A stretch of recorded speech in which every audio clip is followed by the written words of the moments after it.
Salut à tous, bonjour et merci de me retrouver pour cette vidéo spéciale 1000 abonnés. Merci à ceux qui me suivent depuis le début, merci à ceux qui me suivent depuis peu et merci à toi si tu viens de découvrir ma chaîne. N'hésite pas à activer la petite cloche, à t'abonner et à mettre j'aime pour ne pas louper les prochaines vidéos. Alors beaucoup de personnes me posent la question sur les réseaux, quel âge as-tu, quel est ton comédien préféré en doublage, quelle est ta série préférée, etc. etc. C'est pourquoi j'ai décidé de faire cette petite vidéo de présentation, mais toujours en lien avec le doublage et les séries. Alors pour commencer, je m'appelle Johan, j'ai 30 ans, je suis né à Troyes et j'habite à Troyes dans l'Aube. Alors Troyes, ça se situe à seulement 1h30 de Paris. Si vous connaissez Troyes, c'est sûrement pour ses magasins d'usine, mais elle est aussi la cité du vitrail. Ancienne ville médiévale, très réputée pour ses maisons à colombages colorés et ses nombreuses églises gothiques. C'est également la ville de naissance de notre Thierry Ragnaud, voix française entre autres de Patrick Jane, le mentaliste, mais aussi celle de Nathalie Bien-Aimée, voix très connue des fans d'animé. Elle est également la voix française de la terrible Alpha dans The Walking Dead. Pour ma part, j'ai découvert les séries télé grâce à la trilogie du samedi d'M6. Pour les plus jeunes d'entre vous, la trilogie du samedi, c'était pour les gens de mon époque, un peu nos Netflix et Prime Video d'aujourd'hui, sauf que c'était que le samedi, on pouvait pas choisir le programme, on pouvait pas mettre pause, on pouvait pas passer les pubs. Ah, c'était une autre époque, mais c'était tellement cool. C'est à ce moment que tout a basculé pour moi, en découvrant les séries Buffy contre les vampires d'abord, puis Charmed, et Smallville. C'était vraiment ces trois séries qui m'ont fait découvrir et devenir accro complet à toutes les séries télé que j'ai pu regarder depuis. Il faut savoir que j'aime et que je regarde toutes sortes de séries, que ce soit du surnaturel, de l'horreur, comme The Walking Dead, The Order ou Supernatural par exemple, ou de la série à suspense comme You, Dexter, La Servante écarlate ou encore Murder, de la série familiale comme This Is Us, Brother and Sister ou encore Desperate Housewives, ou même des séries comme Grey's Anatomy, Lucifer, The Crown ou Mentalist. Vous l'aurez compris, je regarde vraiment de tout. Quand j'ai découvert le doublage, c'est tout de suite quelque chose qui m'a intrigué et fasciné. De voir plusieurs comédiens dans des séries étrangères être doublés par un seul et même comédien français, sans pour autant certaines fois s'en rendre compte. À partir de ce moment-là, j'ai commencé à faire un petit peu plus attention aux voix que j'entendais dans les séries et à les reconnaître malgré moi. Si comme moi, à chaque fois que tu regardes une série ou un film, tu reconnais la voix, ou pire, tu reconnais la voix mais tu n'arrives pas à l'identifier. Tu te tritures le cerveau en disant mais putain je connais cette voix. Tu fermes les yeux en disant putain je l'ai sur le bout de la langue. Et tant que tu n'as pas trouvé, ça t'obsède. Tu es alors officiellement fan de doublage et tu es sur la bonne chaîne. Dans les questions qui reviennent le plus souvent, il y a quelles sont tes voix préférées. Je vous fais un petit top 10 des comédiens que je n'ai pas encore rencontrés. On respecte la parité homme-femme. On va commencer par les 5 comédiennes que j'aimerais beaucoup rencontrer. En numéro 5, on retrouve Dorothée Gemma, voix française de Jennifer Aniston dans Friends. Qu'est-ce que Monica voulait dire quand elle a dit qu'elle ne voulait plus parler et en particulier avec moi? Pourquoi pas en particulier avec toi et moi? On était bien deux à s'embrasser. Mais aussi voix française de Juliette Lando dans Buffy contre les vampires. Nous sommes en famille enfin. On se nourrira. Et on jouera. En numéro 4, on retrouve Céline Monsara, voix française de Melina Kanakarides dans Les Experts Manhattan. Sers-toi du logiciel graphique pour manipuler les pixels. Ça devrait améliorer l'image. On a peut-être découvert l'arme du crime.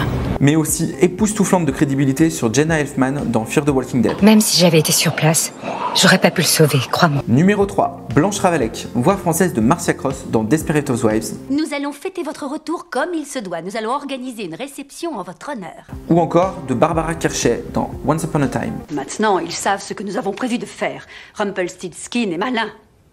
Numéro 2, Mike Dara, voix française de Courtney Cox dans Friends. J'ai une petite question à vous poser. Pourquoi ce soir? Pardon? Mais vous savez bien que j'ai attendu toute ma vie pour être fiancée. Sans oublier la charismatique Viola Davis dans Murder. On noie les membres du jury sous une telle masse d'informations qu'ils pénétreront dans la salle de délibération emplie d'une seule certitude, le doute. Numéro 1, Claire Guyot, voix française évidemment de Sarah Michelle Gellar dans Buffy contre les vampires. C'est peut-être autre chose. J'en sais rien. Et j'en ai rien à faire. J'en ai marre de discuter. J'en ai marre de vous entraîner. Il a quelque chose à moi? Parfait. Je vais aller le récupérer. Ou encore de la pétillante et très drôle Terry Hatcher dans Desperate Housewives. Non, c'est toi qui as été humilié dans l'histoire, mais ouvre un peu les yeux. C'est toi qui es parti, qui a abandonné ta famille. C'est toi que tout le monde considère comme un salaud, pas moi. Alors tu ferais mieux de t'inquiéter pour toi. Moi, je vais très bien. Voici maintenant les 5 comédiens que je n'ai pas encore rencontrés. Numéro 5, Fabrice Josso, voix française de Jensen Ackles dans Supernatural. Sam, je sais ce que t'es en train de regarder et c'est pas du porno. On a vérifié tous les sites qui parlent du sujet. Ok, on les a vérifiés 2 fois. Mais également celle de Johnny Galecki dans The Big Bang Theory. Mais si tu lui trouves un boulot, il partira plus. Il se prendra un appart. Parce qu'il a déjà eu son propre appart. Oui. Et près de son lit, il n'y avait pas des toilettes en métal. Numéro 4, Rémi Bichet, voix française de Milo Ventimiglia dans Heroes. En fait, j'essaie depuis toujours de sauver le monde, mais à une petite échelle et aujourd'hui, je crois que je suis fait pour un truc plus grand. Oui, un truc plus important, j'en suis convaincu maintenant. Également celle de Chas Crawford dans The Boys. Tu sais quoi? Mes premiers jours ici, j'avais l'impression d'être un imposteur. Mais très vite, tu te rends compte que c'est pareil pour tous les autres. En numéro 3, Emmanuel Curtil, voix française de Matthew Perry dans Friends. Le sachet est plein. La bière est encore froide. J'ai l'impression qu'il s'est passé quelque chose d'horrible ici. Ou encore de Doug Saran dans Desperate Housewives. Toi, enceinte, grosse, énorme, bouffi. Numéro 2, Jean-Pierre Michael, voix française de Paolo Seganti dans Largo Winch. Vous savez ce que je vois?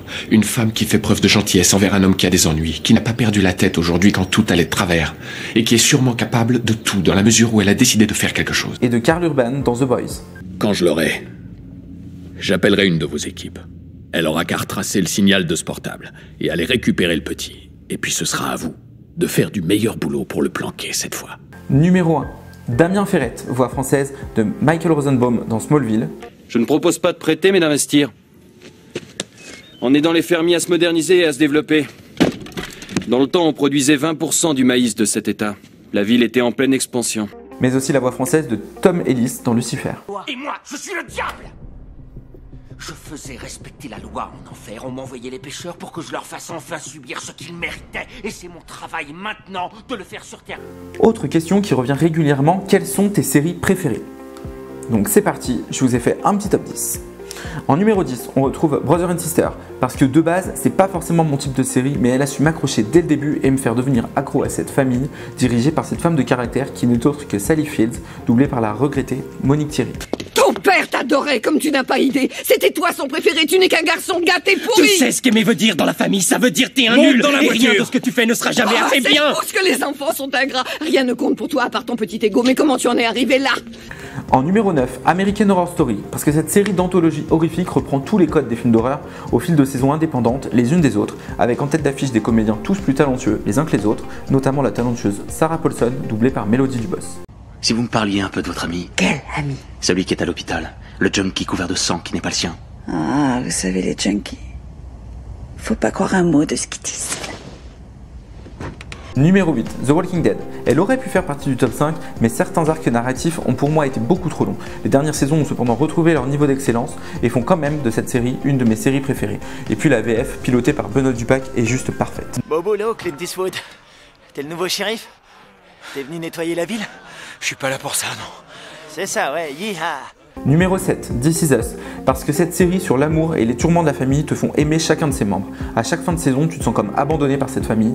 Le jeu d'Aurore Bonjour, qui double Mandy Moore, est également incroyable de justesse. Non, légalement, il n'a jamais été abandonné par eux.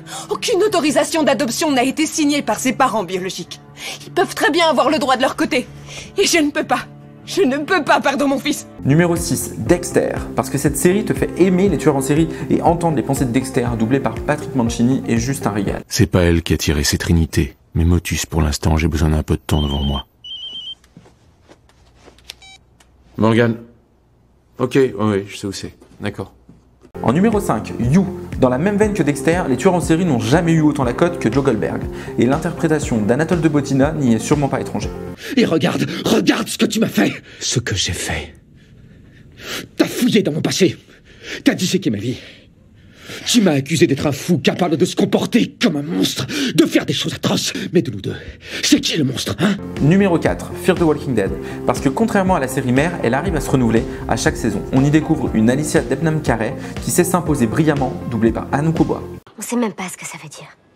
Alicia, c'est pas ta faute. Si, c'est clair, c'est ce qu'on a décidé à la fabrique, que moi je veillais sur les autres et que toi tu t'occupais du reste. C'est toi qui as décidé ça toute seule. Numéro 3, Revenge.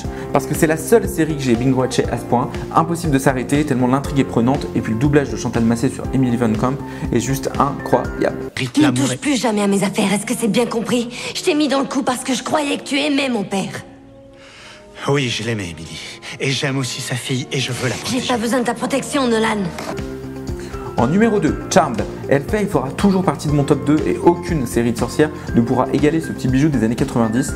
Magali Barnet, Dominique Vallée, Anne Rondeleux et Véronique Soufflet y ont enchaîné les sortilèges durant plusieurs années pour le plus grand bonheur des fans. Au vent maléfique qui souffle et qui vient d'outre-tombe, je te jette. Numéro 1, Buffy contre les vampires, parce que Sarah Michelle Gellar, parce que Claire Guyot et parce que c'est vraiment la toute première série que j'ai découverte alors que je n'étais qu'enfant. Tu vois ça? Ça va peut-être me permettre de sauver le monde.